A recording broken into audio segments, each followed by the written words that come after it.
시간 고봉찬 전사님이 봉독해 주신 로마서 8장 말씀 가지고 모든 것이 협력하여 선을 이룬다, 이 말씀에 주목해서 말씀의 은혜를 나누고자 합니다.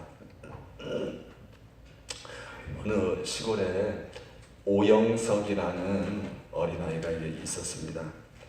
이 오영석이라는 아이는 정말 상급학교에 진학을 하고 싶었는데 집이 너무나도 가난해서 그야말로 시쳇말로 찢어지게 가난해서 상급학교를 진학할 수가 없습니다. 중학교를 진학을 할 수가 없었습니다.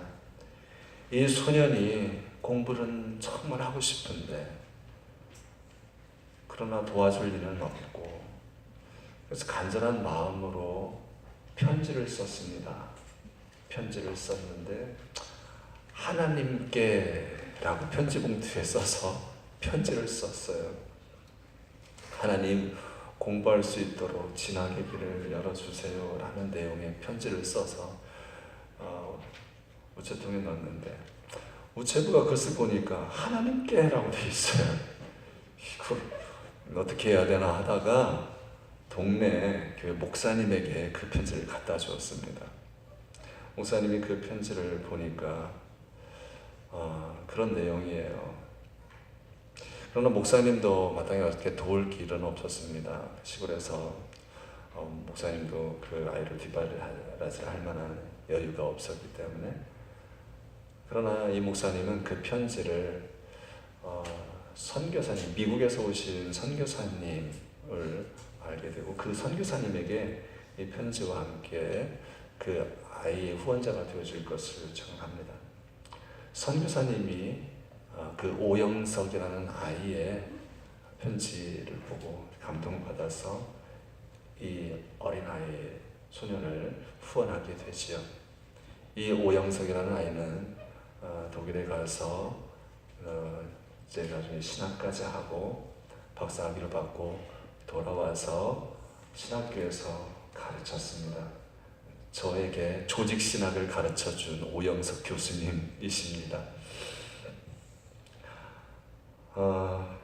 이 오영석 교수님, 제가 배울 때는 한 50대 후반의 교수님이셨는데 오영석 교수님이 강의할 때는요, 학생들이 앞에 앉질 않습니다. 왜냐면요, 거품 물고 막 침이 너무 튀어가지고 학생들이 앞에 앉질 않아요. 그래서 뒤에 앉았는데 우리들의 삶에 참 해결하기 어려운, 도저히 나로서는 감당할 수 없는 그런 문제를 만날 때가 많이 있습니다. 그러나 그때도 우리는 결코 소망을 잃지 말아야 합니다. 왜냐하면 하나님께서 우리와 함께 하시고 성령님께서 우리의 연약함을 도와주고 계시기 때문이죠. 옛말에 초년 고생은 금주고도 못한다 라는 말이 있습니다. 그러니까 젊어서 고생하는 것은 노년에, 나중에 나이 들어서 복된 삶을 살아갈 수 있는 밑거름이 된다는 이야기이죠. 시작할 때 심히 고생스러울지라도 그 결과가 만약 성공으로, 분명한 성공으로 결과가 올 것이고 그것에 대한 확신이 있다면 처음에 하는 그 고생을 우리는 얼마든지 견뎌낼 수 있습니다.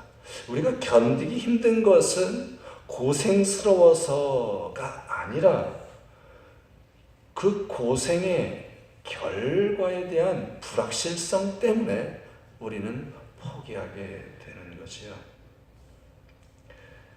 지금 힘든 일이 결국에는 하나님의 도우심으로 인해서 선한 결과로 이어질 것을 확신한다면 우리는 얼마든지 인내할 수 있습니다.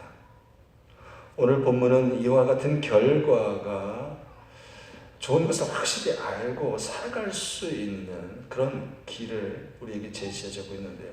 자, 그러면 어떤 사람에게 이 같은 좋은 결과가 일어날까요?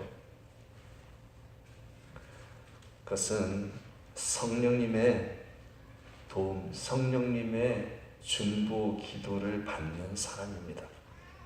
26절 말씀 우리 한 번 더 같이 봉독해 보겠습니다. 이와 같이 성령도 우리의 연약함을 도우시나니 우리는 마땅히 기도할 바를 알지 못하나 오직 성령이 말할 수 없는 탄식으로 우리를 위하여 친히 간구하시느니라. 아멘. 여러분 알고 계셨습니까? 우리가 깨닫지 못하고 보지 못하고 그렇지만 성경은 분명하게 이 진리의 말씀 우리에게 전해주고 있습니다. 우리가 결국 힘들 때, 외롭고 쓸쓸할 때, 어떤 문제 앞에 당혹스러워할 때 성령님께서 말할 수 없는 탄식으로 우리를 위하여 간구하고 계십니다. 우리가 똑똑하고 잘나서 살아가는 게 아니라 보이지 않는 이 성령님의 중보하심이 있기에, 도우심이 있기에 살아갑니다. 우리는 참 연약한 존재입니다. 선하게 살고자 하는 의지도 약합니다. 어떤 문제를 직면하면 그 앞에서 어쩔 줄 몰라 하고 당황합니다. 우리는 내일 일을 알지 못합니다. 이게 좋아 보여서 결정했는데 내가 기대했던 것과는 다르게 엉뚱한 결과가 생기는 그런 경험들을 자주 하지요. 여러분, 우리의 연약함을 인정해야 합니다. 성령님의 도우심을 구해야 합니다.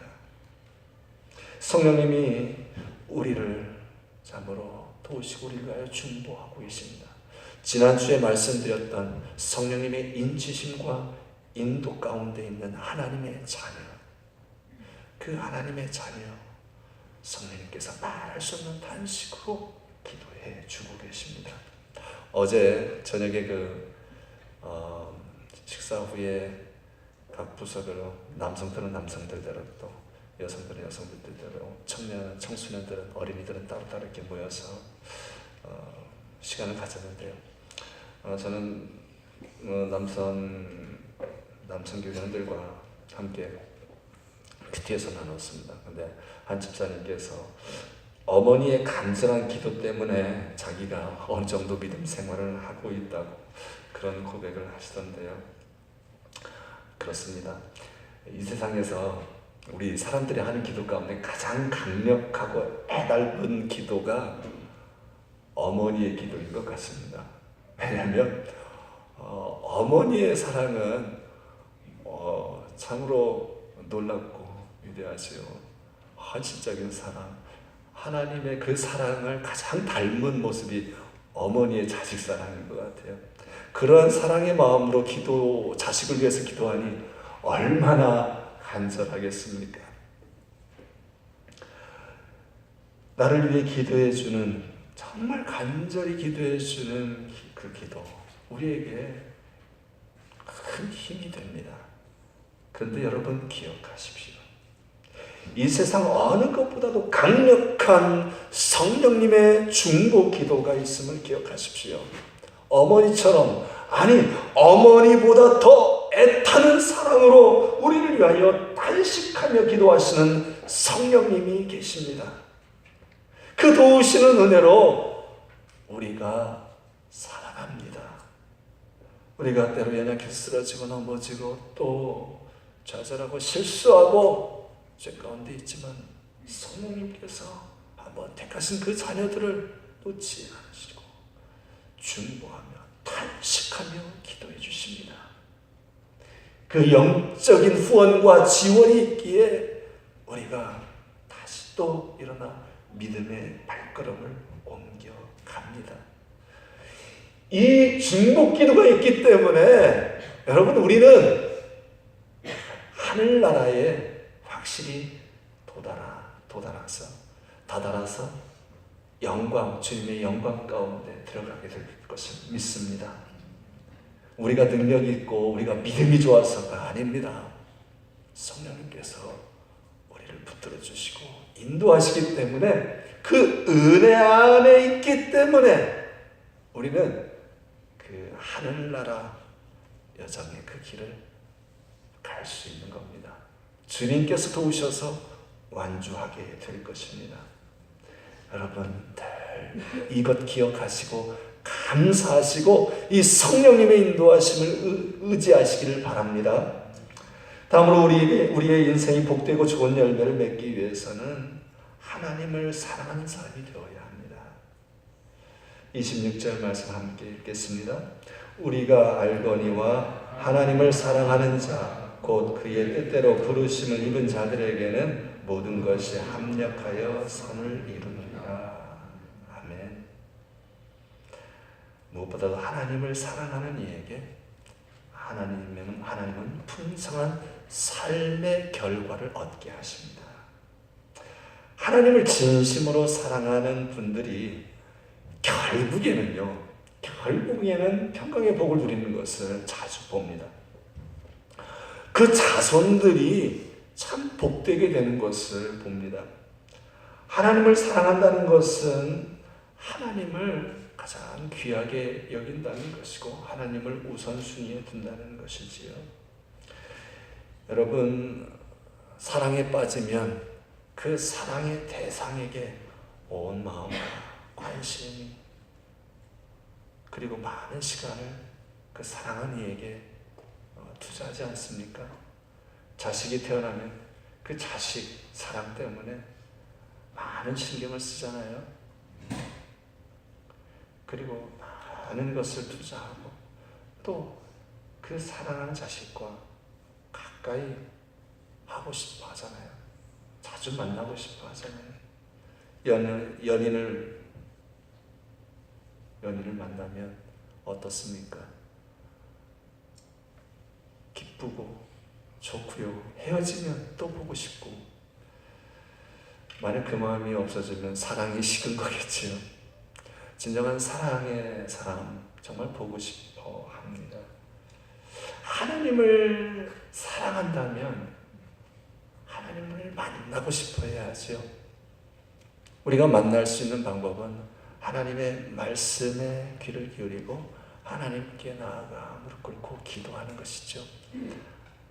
듣고 또 이야기하고, 이것이 대화이고 이것이 사귐입니다. 예배하는 것 하나님과 사랑의 사귐입니다. 기도 하나님과의 사귐입니다. 말씀 묵상하는 것 하나님과의 영적인 교제이지요. 만일 이것에 대한 열망, 이것에 대한 우선순위가 없다면 우리는 하나님을 사랑하는 게 아닙니다. 그야말로 말로만, 혀로만 사랑하는 것이지요. 여러분도 하나님을 사랑해서 정말 하나님과 보다 더 깊은 관계 가운데 주님께서 주시고자 하는 그 평강과 세상에 알지 못하는 그 기쁨 누려가시기를 바랍니다. 여러분만 누릴 것이 아니라 여러분 주위에 있는 분들에게도 주님의 그 놀라운 은혜를 전하시고, 특별히 여러분 자녀들에게 하나님의 그 놀라운 은혜를 전하셔서 하나님과 깊은 사랑의 관계 가운데 들어설 수 있도록 여러분의 자녀들을 인도해 주실 수 있기를 바랍니다. 여러분들 그렇게 하나님과의 교제 가운데 살아갈 때, 하나님을 사랑하는 태도로 살아갈 때, 여러분의 자녀들이 그렇게 하나님을 사랑하는 사람이 될 때에 주님께서 오늘 약속하신 대로 모든 일이 합력하여 선을 이루는 놀라운 생의 열매, 생의 결과를 얻게 될 줄로 믿습니다. 진정으로 하나님을 사랑하는 자, 그는 형통의 복을 누리게 될 것입니다. 하나님을 사랑하는 자, 지금 이것이 좋지 않은 모습으로 나에게 다가왔지만, 그러나 하나님을 사랑하는 자, 그 좋지 않은 일이 결국에는 전화와 유복이 되어서 좋은 결과로 끝맺음을 할 것입니다. 오늘은 하나님께서 이것을 말씀 속에서 약속해 주고 계시지 않습니까? 그렇습니다. 좋은 인생의 결과를 보려면 그 뜻대로 부르심을 받은 사람이어야 합니다. 뜻대로 부르심을 받았다는 게 무엇입니까? 예수 그리스도로 말미암아 하나님의 자녀가 되었다는 것을 의미합니다. 예수님을 구주로 모시는 것이지요. 성령님의 인치심 없이 하나님의 뜻 없이 예수님을 구주로 영접하거나 그분을 그렇게 구주로 고백할 수 없다고 고린도전서 12장에 말씀합니다. 일단 이 부분에서는 저나 여러분이나 여기 계신 모든 분들은 주님의 그 부르심 가운데 있는 사람들입니다. 여러분 그렇게 인정하십니까? 그렇게 믿으십니까? 자신 있게 대답하세요. 믿음대로 되는 겁니다. 여러분들이 확신 있게 주님을 나의 인생의 구원의 주인 그리스도로 모셔드렸다면 주님께서 그 뜻 가운데 여러분을 부르셨습니다. 여러분은 부르심 가운데 그리스도인이 되었습니다. 하나님의 자녀가 되었습니다. 세례 교육할 때 분명하게 하나 가르치는 게 있는데 뭐냐면 우리가 믿는다는 거는 내가 이렇게 보니까 교회도 보고 이렇게 말씀도 보고 이렇게 따져 보니까 믿을만하다 해서 우리가 예수님을 믿고 기독교 신앙을 믿는 게 아닙니다. 믿음은 그게 아니에요. 믿음에는 의지적인 내가 결단하는 의지적인 요소가 있지만 우리의 믿음은 무엇이냐면 세례교육 안 받으신 분들은 잘 들으세요. 우리의 믿음은 어떤 거냐면 부르심에 순종하는 게 믿음이라는 겁니다. 네. 내가 먼저 골라서 선택해서 붙잡아가는 게 아니라 지명해서 택해서 부르셨을 때 가겠습니다 하고 따라가는 것이 믿음입니다. 우리의 믿음은 그렇게 되었다는 거예요. 그것이 성경에서 전해주는 우리 크리스찬들의 믿음입니다. 우리가 찬양했듯이 내가 너를 이사야 선지자를 통해서 말씀하시죠. 내가 너를 지명했다. 택하여 불렀다. 그럼 너는 내 것이다. 예, 그렇습니다 하고 순종하여 따라가는 사람이 크리스찬이에요. 믿음의 사람이라는 겁니다. 우리는 그 부르심의 선행적인 은혜 안에서 예하고 결단하고 그 믿음을 가지고 나아갑니다. 여러분들은 참 그런 면에서 복 받을 만한 자격이 있는 분입니다. 왜냐하면 하나님은 겸손한 자를 가까이 하시고 교만한 자를 멀리 하시거든요. 여러분이 그렇게 부르심에 순종하고 겸손히 받아들였기 때문에 지금 이곳에 앉아 있는 것이고 이곳에서 주님을 예배하고 있는 것이지요. 그러나 우리는 한 걸음 더 나아가야 합니다. 그것은 뭐냐면 이제 부르심 가운데 예하고 그 인생의 발걸음을 새로운 신분 가운데 하나님의 백성, 하나님의 자녀로 발걸음을 옮겼는데 계속해서 지속적으로 그 부르심에 순종하여 따라가야 하는데 이 지속적인 순종이 안 될 경우가 많아요. 우리가 그 다음으로 이제 출발한 다음에 우리가 정말 예수를 영접하고 그 다음 나아가야 할 스텝은 뭐냐면 성령으로 충만받는 겁니다. 성령으로 충만하게 되는 겁니다.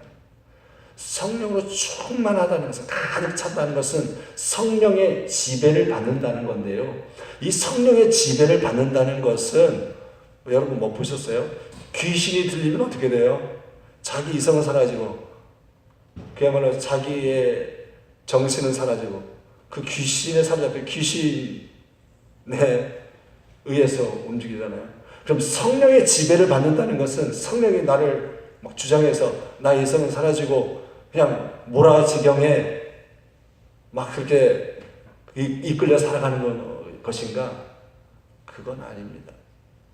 성령의 충만, 성령의 지배라는 것은 다른 것이 아니라 하나님의 말씀에 철저히 순종하는 삶을 의미합니다.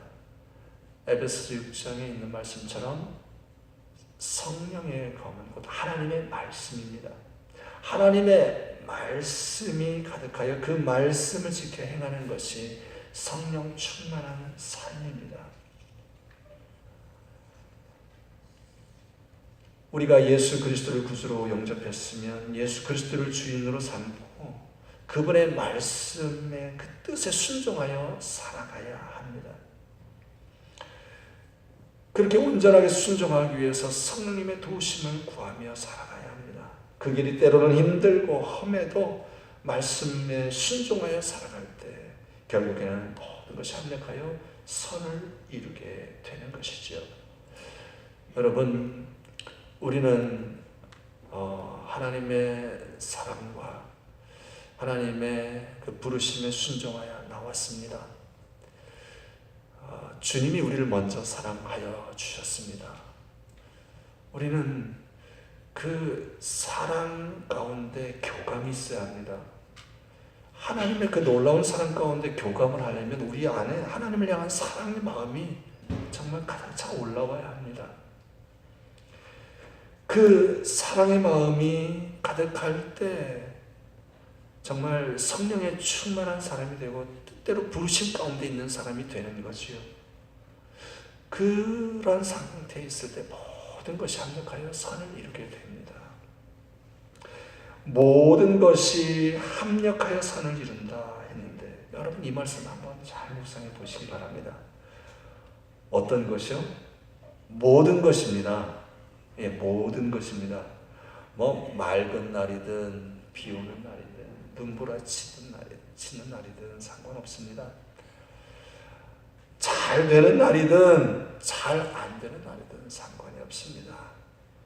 내가 만난 사람이 정말 좋은 사람이든 좋지 않은 사람이든 상관없습니다. 내가 지금 당한 일이 좋은 일이든 나쁜 일이든 상관이 없습니다. 모든 것입니다. 모든 것이 결국에는 선, 그 의미를 이루는 겁니다. 그러니 우리가 하나님을 향한 그 사랑의 마음 가운데 있다면 내가 언제나 그 하나님의 뜻을 묻고 살아가는 그런 삶 가운데 있다면 여러분 이거 조금 안 된다고 해서 결코 실망할 거 없습니다. 내가 이 문제 만났다고 해서 결코 그 앞에서 두려워할 거 걱정할 거 없습니다. 왜요? 결국에는 선한 결과 없기 때문이죠. 지금 어처구니 없는 일 당했다고 분노할 필요 없습니다. 하나님을 사랑하고 그 말씀에 순종하여 그 뜻을 살피고자 하는 그 마음의 중심이 있다면 결국에는 하나님께서 그 좋지 않은 일도 결국에 나에게 양약이 되고 밑거름이 되게 하셔서 더욱 좋은 삶의 열매를 거두게 하실 것이기 때문이지요.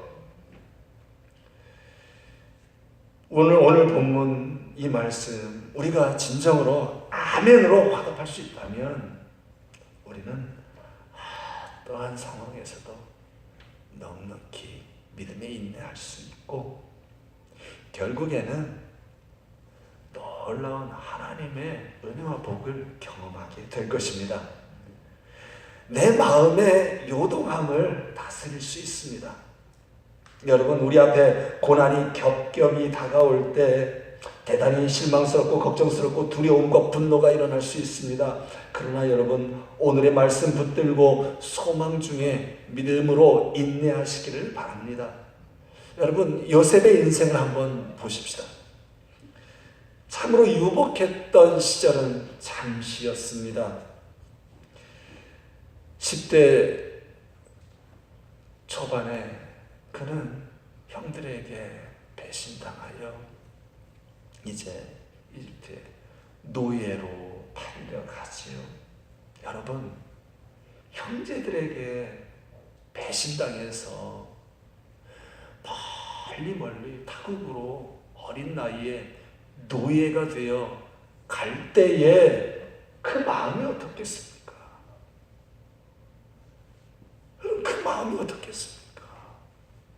견딜 수 있겠습니까? 그 배신감에 분노가 얼마나 차오르겠습니까? 얼마나 눈물을 흘렸겠습니까? 얼마나 두려웠겠습니까? 뿐만 아니라 노예로 팔려가서 그 집안에서 열심히 일을 하는데 억울하게 누명을 씌움받아서 감옥에 들어갑니다. 여러분, 옥살이가 어떠한 생활입니까? 얼마나 억울합니까? 얼마나 한탄스러운 인생입니까? 그가 겪은 배신감, 그의 억울함, 그의 외로움, 그 어린 나이에 갖는 그 두려움, 얼마나 힘들었겠습니까? 그러나 여러분, 이제 나이 30이 되어서 그가 총리가 되어 형들을 만났을 때 원수는 왜 나무다리에서 만난다고 했던가요? 그 형들 앞에서 뭐라고 합니까? 두려워 떠는 형들이, 야, 이제 우리는 죽었구나. 그런 두려움 가운데 있는 형들에게 이야기합니다. 창세기 50장 19절 이하에 제가 세 번역으로 읽어드리죠. 요셉이 그들에게 말하였다. 두려워하지 마십시오. 내가 하나님을 대신하기라도 하겠습니까? 이 말은 뭡니까? 제가 심판자입니까? 제가 하나님처럼 심판할 수 있는 사람입니까? 아니라는 거죠. 형님들은 나를 해치려고 하였지만 하나님은 오히려 그것을 선하게 바꾸셔서 오늘과 같이 수많은 사람의 생명을 구원하셨습니다. 그러니 형님들은 두려워하지 마십시오. 내가 형님들을 모시고 형님들의 자식들을 돌보아 주겠습니다. 이렇게 요셉은 그들을 간곡한 말로 위로하였다. 성경은 기록하고 있습니다. 그의 인생에서 견딜 수 없었던 배신, 버림당함, 너무나 억울한 감옥살이, 너무나 오랜 세월의 외로움과 고독, 아픔으로 얼마나 고통스럽고 얼마나 많은 날들을 눈물 흘렸겠습니까? 그러나 그는 그 모든 고통의 상황 가운데, 두려움의 상황 가운데 하나님을 바라보았습니다. 하나님을 의지했습니다. 모든 아픔과 모든 고통, 모든 슬픔, 하나님께서 오히려 그것을 선하게 바꾸셔서 구원의 도구로 삼으셨습니다.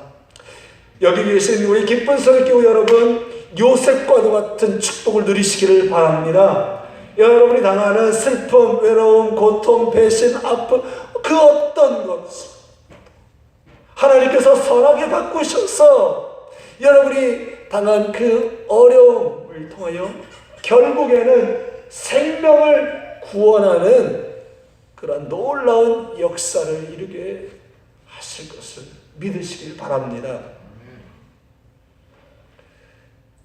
여러분, 아픔이 있죠. 괴로움이 있죠. 정말 결코 용서할 수 없는 믿었던 사람의 그 배신, 정말 괴롭습니다. 잠이 안 옵니다. 가슴이 조여오고 떨리지요. 결코 잊을 수 없는 상처, 그것이 그냥 가만히 있다가도 어느 순간 다시 도드라져 나와서 나를 아프게 합니다. 결코 풀어지지 않는 억울함 때문에 답답해하시는 분들도 계실 것입니다. 그러나 여러분, 성령님이 말할 수 없는 탄식으로 우리를 위하여 친히 중보하여 기도해 주고 계십니다.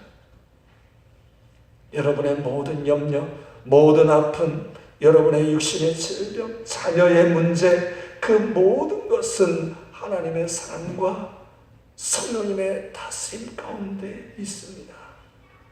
여러분 내려놓으시기를 바랍니다. 그 아픔을, 그 상처를 품고 있기보다는 하나님을 품으시길 바랍니다. 괴로운 기억 품기보다 하나님의 사랑을 품으시길 바랍니다. 여러분, 어떤 알을 품고 있느냐에 따라서 다른 결과가 나올 수밖에 없습니다. 닭의 알을 품고 있으면 병아리가 나옵니다. 그러나 독사의 알을 품고 있으면 독사가 나옵니다. 내가 내 마음에 무엇을 품고 있느냐에 따라서 나의 삶의 열매는 그렇게 나오게 되어 있습니다. 상처를 품지 마십시오. 하나님의 사랑을 품으시기 바랍니다. 아픔을 품지 마십시오. 슬픔을 품지 마십시오. 걱정을 품지 마십시오. 성령님의 도우심의 은혜를 품으십시오. 우리 주 예수 그리스도의 보혈의 공로를 품으시기 바랍니다. 하나님은 그 모든 것이 오히려 선을 이루는 도구로 사용되게 우리를 변화시키실 것입니다. 우리의 인생을 주장하여 주고 계십니다. 그러니 용서 못할 일도 없고 용납 못할 것도 없고 이해 못할 것도 없습니다. 말씀 그대로입니다. 하나님을 사랑하는 자, 곧 하나님의 뜻대로 부르심을 받은 사람에게는 모든 일들이 서로 협력해서 선을 이룬다. 아멘. 그러니 중요한 것은 어떤 삶의 문제, 어떤 사람의 문제가 아닙니다. 내 자신이 얼마만큼 하나님의 사랑 안에 있으며 성령의 충만한 가운데 있느냐, 이것이 중요합니다. 어린 딸하고 캐나다에 온 지 얼마 되지 않아 이제 다운타운에 버스를 타고 전철을 타고 여행을 구경을 하기로 했습니다. 근데 그 전날부터 어린 딸이 걱정합니다. 어떡하지? 나 처음 가보는데 어떡하지? 길 잃어버리면 어떡하지? 옆에서 엄마 아빠 걱정하지 마. 엄마 아빠 같이 가는데. 그래? 그러면서도 이 아이의 그 걱정이 사라지지 않습니다. 어떡하지? 우리 버스 잘못하면 어떡하지? 어떡하지? 우리 집에 못 오면 어떡하지? 우리 길 잃어버리면 어떡하지? 괜찮다니까. 엄마 아빠 가니까 걱정하지 마. 근데 이 딸이 그래? 하면서 또 걱정합니다. 어떡하지? 할아버지 할머니 이제 계속 길 잃어버려서 못 만나면 어떡하지? 뭐 몇 번은 달래주겠지만 계속 그러고 있으면 한 대 때려주고 싶겠죠. 아마 하나님도 답답해 하실 것 같습니다. 우리의 삶에 일어나는 많은 문제들을 대하는 우리의 태도를 보면서 이 답답한 어린 딸을 보는 부모의 심정 아닐까 생각해 봅니다. 그저 이렇게 염려하지 말라, 걱정하지 말라, 두려워하지 말라 그렇게 자주 말씀하시는데 여전히 걱정과 염려, 두려움을 버리지 못하고 하나님을 온전히 의지하지 못하고 맡겨드리지 못하고 그렇게 살아갑니다. 여러분 온전히 믿으시기 바랍니다. 온전히 맡길 수 있기를 바랍니다. 우리는 연약한 존재입니다. 우리 중에 온전함을 잃은 사람은 아무도 없습니다. 믿음도 약하고 사랑에도 부족한 사람입니다. 그러나 위로와 큰 소망이 되는 것은 이렇게 연약한 우리를 주 성령께서 도와주시고 우리를 위하여 기도해 주고 계시다는 사실입니다. 26절 우리는 연약한데 성령께서 말할 수 없는 탄식으로 우리를 도우신다 했습니다. 34절에 예수 그리스도께서 우리를 위하여 간절히 기도하고 계신다 말씀하십니다. 그러므로 하나님의 자녀된 여러분, 성령의 인치심 가운데 있는 여러분, 낙심하거나 선한 의지를 포기하지 마십시오. 나는 약합니다. 그러나 나를 도우시는 주님, 인도하시는 주님은 강하십니다. 나는 갈 길 모릅니다. 내일 일을 모르고 한치 앞을 모릅니다. 그러나 주님은 전지전능하십니다. 모든 것 알고 계십니다. 나의 인생길을 그분이 계획하고 계시고 그분이 알고 계십니다. 그분께서 좋은 목자 되어 주셔서 우리를 푸른 풀밭 쉴만한 물가로 인도하고 계십니다. 지금 잠시 사망의 어두움의 그늘 골짜기를 지나겠지만 주님께서 주님의 지팡이와 막대기로 우리를 안위하여 주고 계십니다.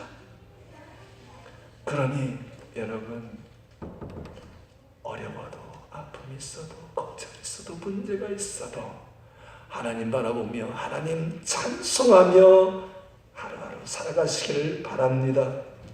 그저 함께 하시며 도우시는 주님께 기도하고 함께 하시며 도우시는 주님께 나아가 무릎 꿇으시고 감사로 영광 돌리는 참된 예배자가 되시기를 바랍니다. 무엇보다도 범사의 모든 일에 감사하며 소망 중에 나아가십시오. 말씀을 마치겠습니다. 인생 삶의 폭풍우를 만나 천지가 캄캄할 때 믿음이 없고 소망이 없는 사람들은 좌절하고 절망할 수 있습니다. 그리고 그 부정적인 환경을 극복하지 못하고 분노하겠지. 그러나 하나님을 사랑하고 믿는 자는 오늘 우리에게 주신 이 위대한 약속을 붙잡고 그것을 등대 삼아 그 빛을 바라보며 발걸음을 옮겨갈 때 마침내 승리의 삶을 살게 될 것입니다. 성령님께서 도와주시고 주님이 인도하셔서 선한 가장 좋은 결과로 우리들의 삶을 채워주실 것을 믿습니다. 여러분, 우리가 어떻게 빌 바를, 기도할 바를 알지 못할 때도 성령님께서 말할 수 없는 탄식으로 진히 우리를 위하여 중보하고 계십니다. 함께 기도하십시다.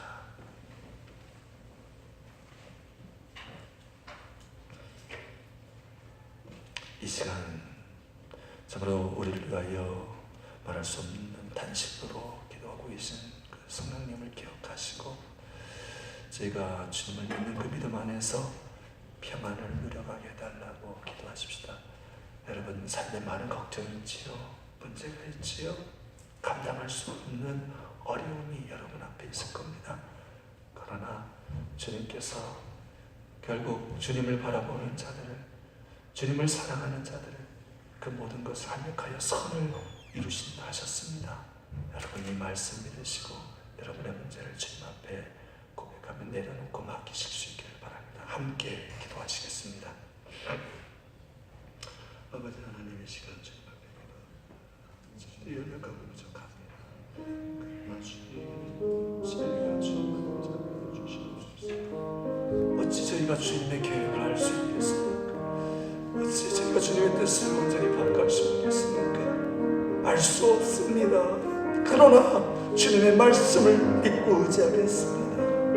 아버지요, 나의 아픔, 나의 고통, 나의 문제 주님 앞에 납니다. 주님께서 결국에는 선한 좋은 결과로 이루게 하실 것을 믿습니다. 오 주님 믿습니다. 오 주님 의지합니다. 주님, 저희는 다만 주님을 의지하며 기도하며 주님을 찬양하며 예배하게 하옵소서.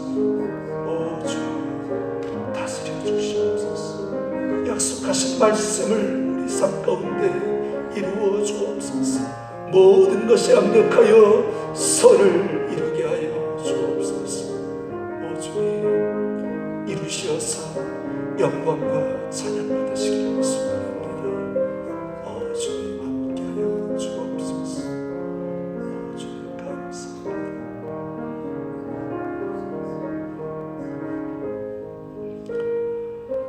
주님 감사합니다. 오늘도 저희들에게 능력의 말씀, 생명의 말씀, 귀한 약속의 말씀 주시면 감사합니다. 저희가 주님 이 말씀 붙들고 살겠습니다. 저희가 당하는 인생의 많은 문제, 앞으로의 일들 저희들은 알지 못합니다. 그러나 저희가 말씀을 믿고 의지하며 주님을 바라볼 때에 주님께서 능하신 권능 가운데 모든 것이 합력하여 선을 이루게 하실 줄로 믿습니다.